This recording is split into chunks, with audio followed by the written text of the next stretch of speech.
Muy bien, gracias por continuar. Vamos a seguir con el tema de esquizofrenia.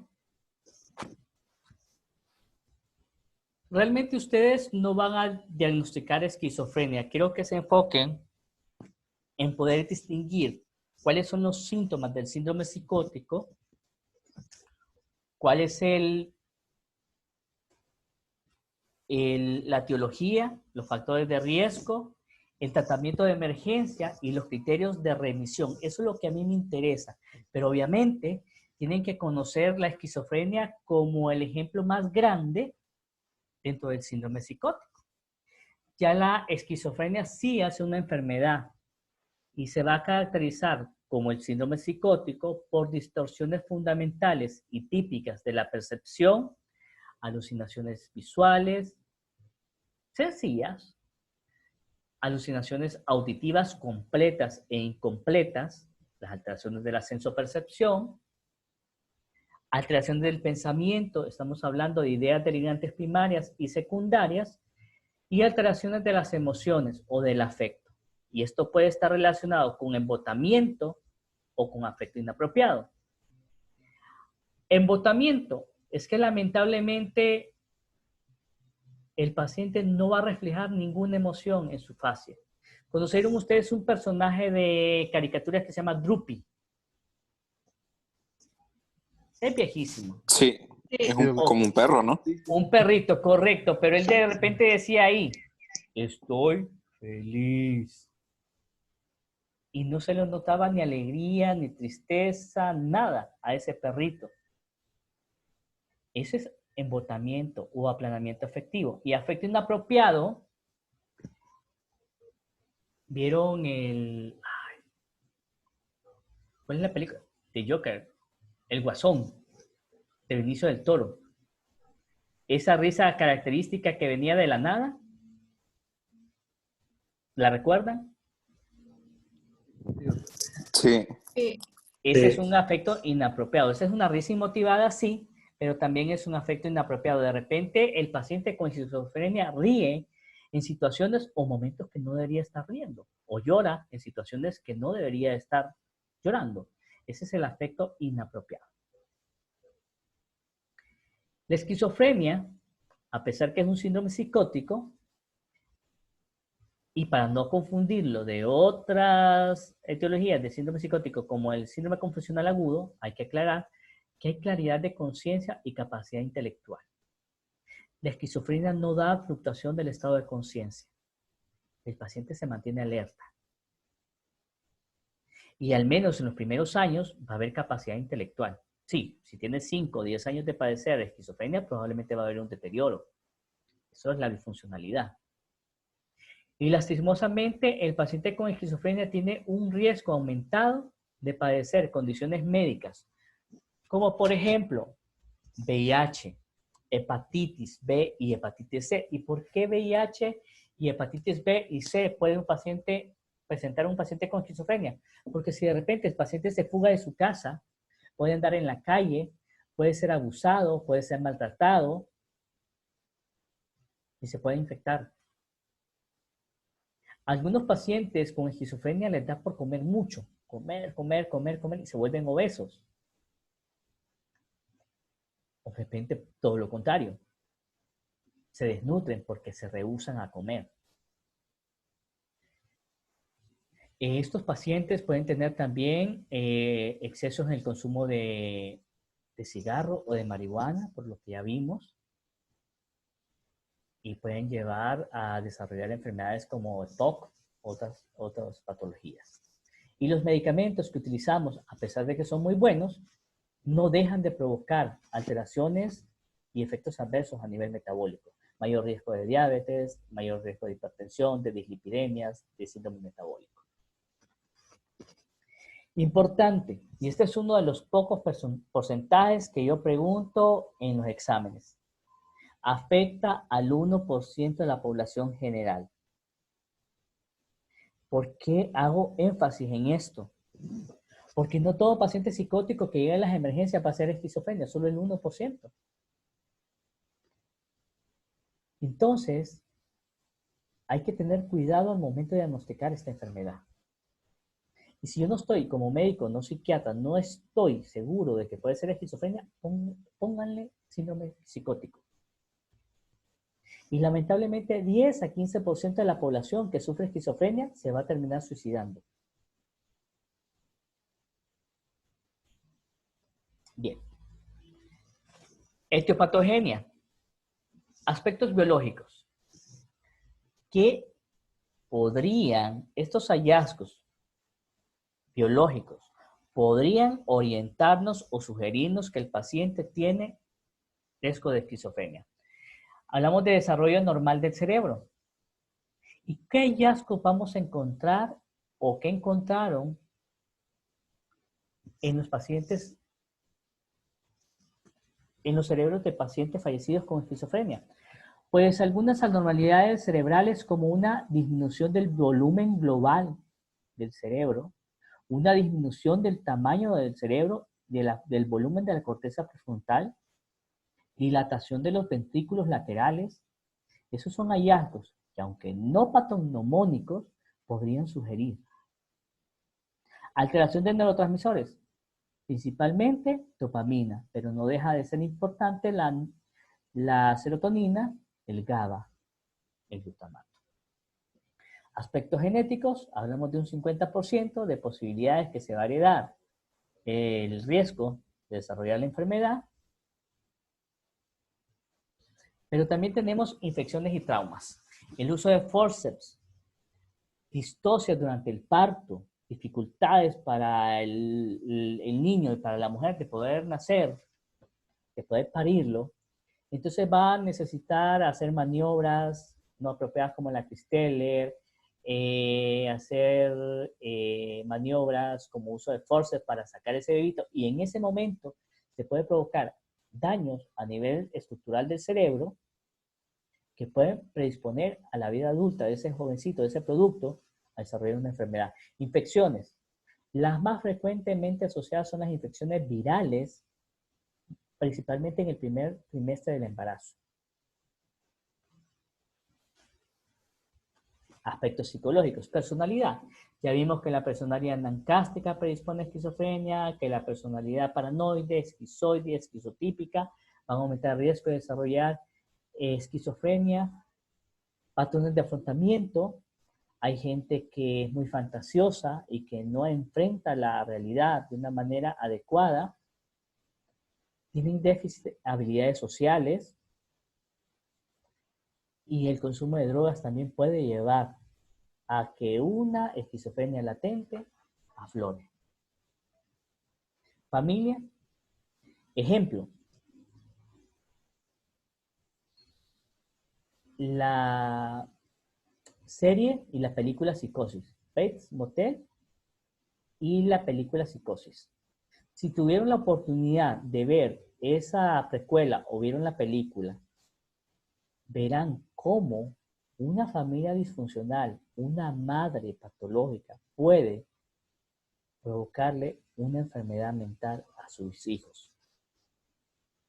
Aspectos sociales que podrían predisponer dentro de la etiopatogenia de la esquizofrenia: la privación social, la pobreza, la negligencia, el abandono, el hacinamiento, la violencia, carencia de apoyo social y la intolerancia social.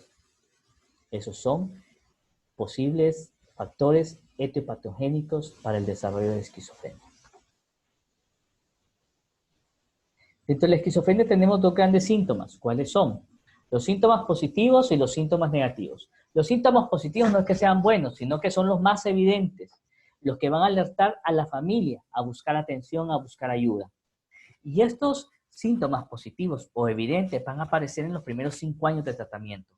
¿Cuáles son? Las ideas delirantes, de cualquier tipo: persecución, daño, referencia, intuición delirante, percepción delirante, estructuradas o no estructuradas, las alucinaciones, principalmente las alucinaciones auditivas, completas o incompletas, el lenguaje desorganizado, el comportamiento desorganizado, comportamiento bizarro o comportamiento raro, que de repente miren al doctor Cruz recogiendo chapitas con un saco todo chuco ahí enfrente del hospital, escuela.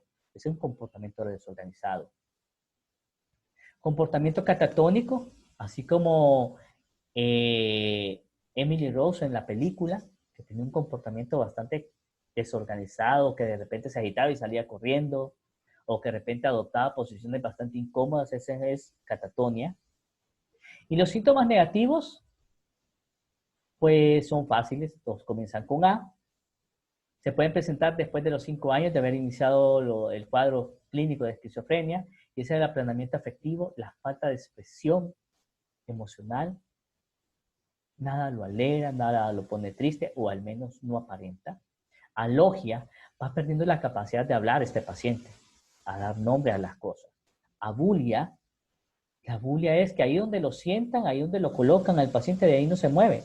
La anedonia es la pérdida de la capacidad de disfrutar y la apatía es el desinterés. A veces los familiares de los pacientes con esquizofrenia crónica o que solamente han sido tratados con antipsicóticos típicos como el haloperidol, ecranadota, flufenacina o teoridacina, lamentablemente desarrollan la bulia y la logia. Y ellos piensan que está mejor. Mejor porque en los primeros años pegaba unas corridas y andaba agrediendo gente y amenazaba con machete a la familia y le tenían miedo. Pero con el paso del tiempo, era tanto el deterioro que el paciente no se bañaba, no se cambiaba, no trabajaba, no estudiaba y lamentablemente entraba en ese proceso de abulia. Hay 5 tipos de esquizofrenia paranoide, solo vamos a mencionar 3 y por encimita.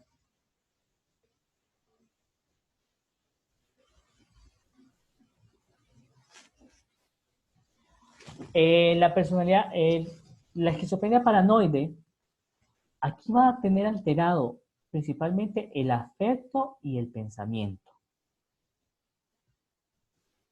Los síntomas predominantes de la esquizofrenia paranoide son las ideas delirantes, las alucinaciones de predominio auditivo. Síntomas afectivos que el paciente pueda tener: ansiedad, ira, depresión, retraimiento y tendencia a discutir. Puede presentarse con superioridad, con pomposidad o falta de naturalidad. Va a andar como así tipo la personalidad paranoide, va a andar poniendo denuncias, va a andar de suspicaz, sospechando de todo el mundo, y eso lo va a confundir, lo va a tornar agresivo. Pese a esto, sintomatología tan rica, lamentablemente es una de las más frecuentes, ¿sí? Pero de mejor pronóstico, realmente. Tenemos una película, Una mente extraordinaria, creo, una mente brillante. Es el caso de un paciente con esquizofrenia paranoide. La esquizofrenia hebefrénica, esta aparece más temprano, creo que, bueno, en mis 13 años de experiencia como psiquiatra, de residente y de psiquiatra. El caso más joven de esquizofrenia hebefrénica que vi, creo que fue una niña de 8 o 9 años de edad. Y para la psiquiatría infantil del Hospital Mario Mendoza, era y fue difícil poder diagnosticarle a esa niña esa enfermedad. En el sentido que el cuadro estaba claro, el cuadro clínico estaba claro, pero darle el diagnóstico a una niña de 9, 8, 9, 10 años es difícil. Esta es la de peor pronóstico, probablemente, y la alteración va a ser a nivel del lenguaje. Vamos a tener un lenguaje incongruente, un lenguaje tangencial, un comportamiento extraño, afectividad aplanada o un afecto inapropiado. Síntomas acompañantes de la esquizofrenia hebefrénica: la risa motivada, las muecas, manierismos y rarezas en el comportamiento. ¿Qué personaje de Disney podría tener esquizofrenia hebefrénica? Christopher Robin. ¿Saben quién es Christopher Robin?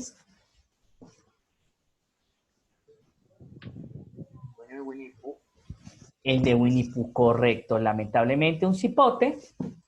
¿Qué mal debería estar ese muchacho para pensar que en un bosque de los 100 acres, creo que es, no? vive un oso parlanchín, un cerdo, un cangurito, una mamá canguro, un búho, un burro depresivo. Entonces, pues es una posibilidad diagnóstica. Ahí hay. Y por último, la esquizofrenia catatónica tiene una marcada alteración psicomotora. Esta es rara, también igual que la hebefrénica. Puede haber flexibilidad seria o estupor. Flexibilidad seria es como que si fuese una figura de cera y se puede moldear de acuerdo al interés del entrevistador y así se va a quedar. Va a tener conductas estereotipadas, manerismos y obediencia automática. Y el riesgo potencial de malnutrición, agotamiento o autolesiones porque puede tener síntomas negativos, negatividad pasiva o activa. O sea, cuando digo yo de síntomas negativos, no, vamos a ver. Sí.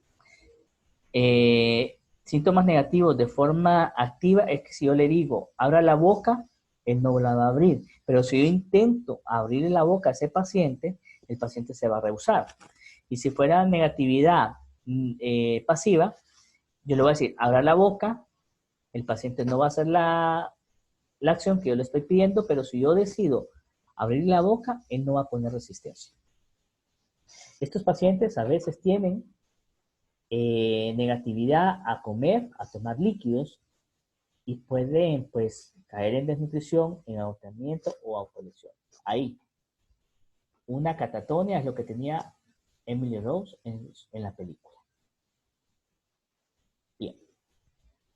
¿Cuál es el diagnóstico diferencial de la esquizofrenia? Depresión. Había mencionado que la esquizofrenia tiene abulia, tiene anedonia, tiene apatía, que podrían ser síntomas de una depresión grave. Pero no toda depresión va a tener síntomas psicóticos. Y el paciente, si se va a descuidar en su higiene personal, pero va a tener cierto grado de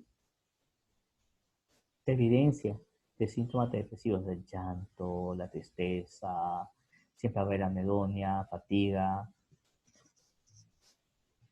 pero el tratamiento o no van a haber síntomas psicóticos o no va a ser lo más fuerte como en el caso de la esquizofrenia. Trastorno bipolar, la manía. Es fácil de diferenciar la manía de una esquizofrenia. Trastorno psicótico debido a enfermedad física, como vimos, podría ser de que el paciente esté debutando o tenga una descompensación de su enfermedad de base y esto provoque los síntomas psicóticos. Trastorno psicótico inducido por sustancias como las anfetaminas, como había mencionado yo, como las drogas, marihuana, alcohol. Otro caso, ya los que han sido alumnos míos pues saben. Otro caso, vamos a ver, Tumbo, cuando se emborrachó y amaneció arriba, entre los cables de la electricidad, porque había volado, todo simbólico, hizo ese viajezote. Entonces, lamentablemente, fue bajo el efecto del alcohol y que alucinaba con elefantes rosados, morados, verdes y todo eso. Personalidades que pueden tener micropsicosis o psicosis breves. Tenemos el esquizoide, la personalidad paranoide y el paciente limítrofe. Entonces hay que hacer una diferenciación. ¿Cuánto dura? ¿Cuánto necesito yo para poder diagnosticar esquizofrenia? Al menos 6 meses de sintomatología de deterioro, ideas delirantes, comportamiento extraño, alucinaciones visuales, pero 1 mes, 6 meses de evolución, pero 1 mes de síntomas activos. En el trastorno esquizofreniforme tiene las mismas características de la esquizofrenia, pero el tiempo de evolución probablemente es menor a 1 mes. Y el trastorno esquizoafectivo tiene criterios tanto de esquizofrenia como de manía, de trastorno bipolar o de depresión.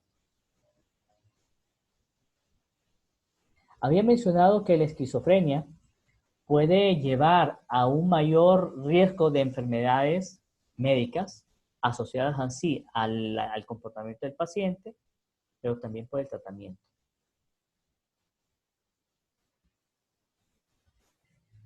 Enfermedades cardiovasculares y respiratorias, porque comen mucho, porque se exceden, porque fuman cigarros o drogas. Enfermedades metabólicas, obesidad, producto de la mala alimentación o producto de los efectos adversos de los medicamentos.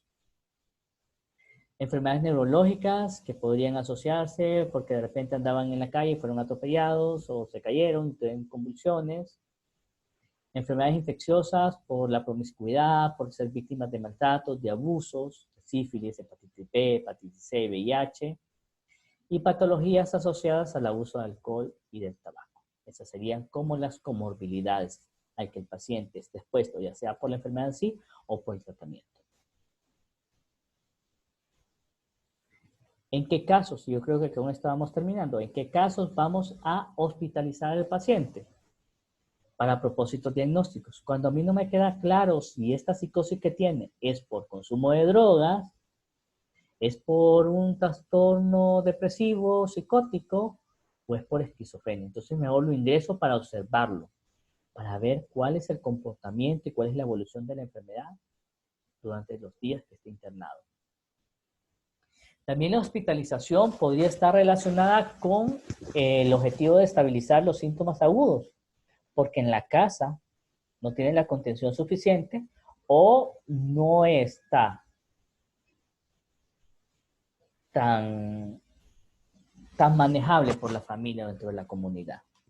Incapacidad de autocuidado, no me refiero a bañarse, a cambiarse, a lavarse los dientes, sino a exponerse, que no es capaz de medir el peligro y ande en la calle a medianoche, que no use mascarilla, que ande tomando agua de los ríos, o que se quiera tirar a los ríos, o que trate de apedrear casas, o que amenace con matar a alguien, entonces todo eso.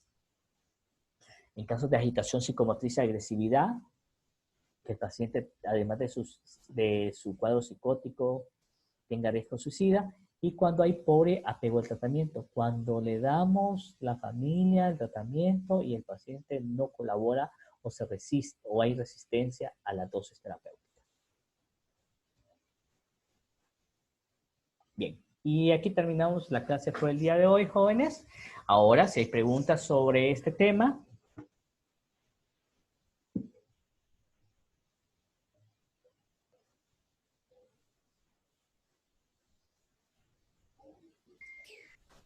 No, doctor. clarito, clarito como el agua. Sí. Ok, muy bien. Les voy a recomendar unas películas para que vean. Creo que hay una, Las Voces, es una vieja, es de un chavo que habla con el perro, que habla con el gato, y ahí tiene un comportamiento medio extraño. Las Voces. Ahí les voy a mandar los links en el Classroom. La chica que amaba los caballos también es muy buena. Diga, Fernando. Perdón por interrumpirlo. Yo sí tenía una duda Ajá, dígame. y era si me puede repetir por favor los tiempos de evolución para el diagnóstico de esquizofrenia, porfa, que no me quedó muy claro. Ok. La esquizofrenia tiene que tener 6 meses de deterioro de síntomas, como las alucinaciones, como las actividades delirantes, como el comportamiento extraño, que la sintomatología no se deba a enfermedades médicas, al uso de drogas, al uso de alcohol, que no tengan ninguna otra explicación. 6 meses de evolución. Pero un mes, que el último mes, tiene que haber más síntomas activos, más evidentes. O sea que en esos 6 meses vamos a ver deterioro del paciente. Que no se bañe, que no se cambie, que se rehúse a ir a la escuela, que no vaya al trabajo, que se descuide su imagen corporal, pero en un mes van a haber síntomas mucho más evidentes como las alucinaciones, las ideas delirantes, los comportamientos desorganizados. En el trastorno esquizofreniforme va a ser el mismo cuadro, pero va a durar menos de un mes. En el trastorno esquizoafectivo lo que va a haber son síntomas típicos de esquizofrenia,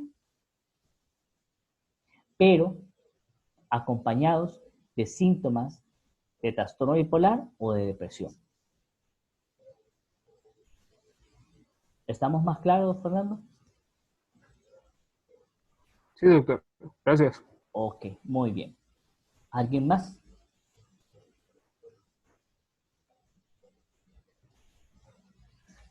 No, doctor.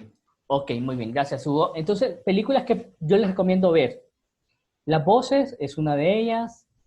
La chica que amaba a los caballos me parece muy buena opción para ver esquizofrenia. Eh, Una mente maravillosa también.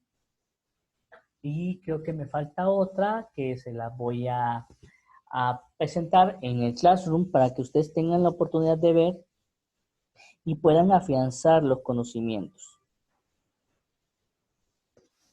Así que si no hay más dudas, más preguntas, espero que estos temas hayan sido de fácil digerir, que les quede claro los conceptos, la sintomatología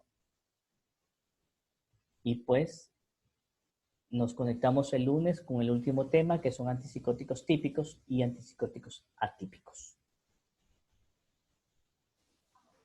Gracias, Listo, doctor. doctor. Gracias. Cuídense, cuiden sus familiares y estamos en contacto. Igual, Gracias, doctor. Nos doctor. vemos. Dele, gusto. Buenas tardes. Buenas tardes. Doctor. Dele.